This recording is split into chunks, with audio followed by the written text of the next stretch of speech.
السلام علیکم ورحمۃ اللہ وبرکاتہ۔ الحمدللہ رب العالمین والصلاة والسلام علی رسولہ محمد وعلی آلہ واصحابہ اجمعین، اما بعد فاعوذ باللہ السمیع العلیم من الشیطان الرجیم، بسم اللہ الرحمن الرحیم۔ وَإِذَا قِيلَ لَهُمْ اتَّقُوا مَا بَيْنَ أَيْدِيكُمْ وَمَا خَلْفَكُمْ، کہ ڈرو ان گناہوں سے، بچو ان گناہوں سے جو تمہارے آگے ہیں، یا بچو اس انجام سے جو تمہارے آگے ہے، وما خلفکم، اور جو تمہارے پیچھے ہے۔ پیچھے سے مراد اس دنیا سے رخصتی کے بعد کا سفر، اور وہ ہے آخرت۔ تو دنیا میں گناہوں کی سزا فیوچر میں مل سکتی ہے، اور انہی گناہوں کی سزا موت کے بعد جو ملے گی یہ ہے وہ وما خلفکم۔ اس سے دین چاہتا ہے کہ ایک شخص کو آگاہ کر دیا جائے تاکہ وہ گناہ، ثواب، اللہ کی رحمت اور اللہ کا عذاب، ان تمام کے بارے میں آگاہ رہے، الرٹ رہے کہ کون سا موقع ہے میرے لیے کہ میں رب کی رحمت کو پا سکوں، اور کون سے ایسے چانسز ہیں کہ میں خدا نخواستہ وہ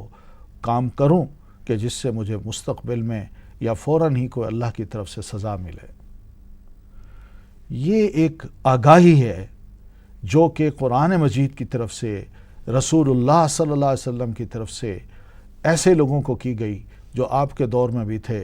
اور یہی قرآن مجید آج کے دور میں بھی ایسے لوگوں کو کر رہا ہے۔ تو ایک تو اس کا مطلب علماء نے یہی لیا ہے، اور دوسرا مطلب یہ بھی لیا ہے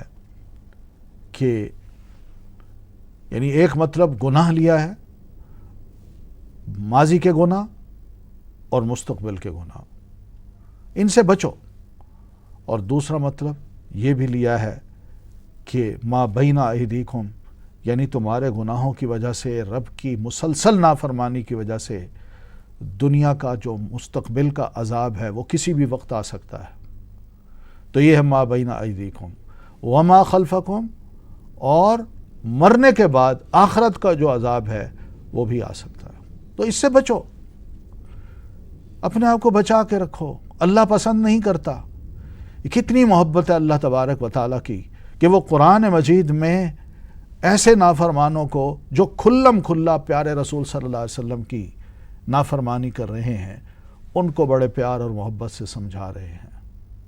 اور سمجھانے کا مقصد یہی ہے کہ باز آؤ لعلکم ترحمون، شاید کہ تم پر رحم کیا جائے۔ تم باز آؤ، رب کی رحمت تو دنیا میں بھی اترے گی تم پر، رب کی رحمت تمہارے شامل حال رہے گی۔ باز آ جاؤ تو مرنے کے بعد بھی، آخرت میں بھی اللہ کی رحمت کے مستحق بن جاؤ گے۔ وما تأتیہم، اور نہیں آتی ان کے پاس، من آیت، کوئی بھی نشانی، من آیات ربہم، ان کے رب کی آیات میں سے، الا، مگر کانوا عنہا، وہ ہو جاتے ہیں اس سے معرضین، منہ پھیرنے والے۔ مگر ان کی حالت یہ ہے کہ بار بار مسلسل کوئی نہ کوئی تکلیف، کوئی نہ کوئی مصیبت، کوئی نہ کوئی مشکل، اور اسی طرح سمجھانے بجھانے کے لیے کوئی نہ کوئی نشانی، جیسے قرآن مجید، اللہ کا رسول،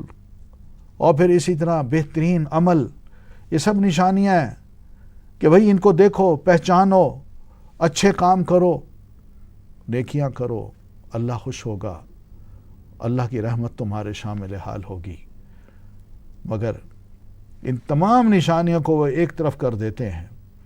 منہ موڑ لیتے ہیں کہ یہ ہم نہیں مان سکتے، ہم وہی کام کریں گے جو پہلے سے کر رہے ہیں۔ وقت آئے گا تو رب سے اپنی معافیاں مانگ لیں گے، مگر اس وقت ہمیں کچھ نہ کہا جائے، ہم جس لہر میں ہیں اس وقت، اس کو روکا نہ جائے، جو چاہتے ہیں وہ کرنے دیا جائے،